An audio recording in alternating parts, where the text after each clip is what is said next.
woba Ghana ha say ya wo schools awodo no na private schools na ban die wo mu private for ne dia da wo so no Ghana National Association of Private Schools GNAPS no na cheso mu kabo mu ko no makeka wo sase de enioma anosom kanisika no 50,000 Ghana cedis akoche omafo bia wo ewo lower Volta mantem ni mu ni nyina nsu eyiri fa wo ne ohawa de baye no eno de ekoso wo masene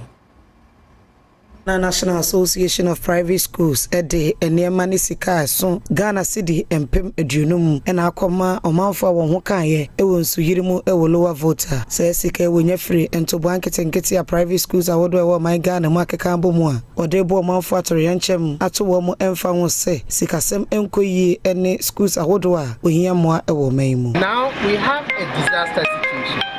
and in disaster situation you do not ask what type of schools the children attend. You go ahead and assist all children, all Ghanaian children who are attending all manner of institutions. But here within the Volta region, what we have observed is that the attention is being given to state schools, public schools, to the neglect of the private ones in this disaster situation. For instance, some schools have their structures collapsing. As government moves in to rebuild collapsed structures, private schools we stay home for a week, we have to look for another place that we can be learning for some time before waiting for the flood. So before we go to a place, the greater part of the children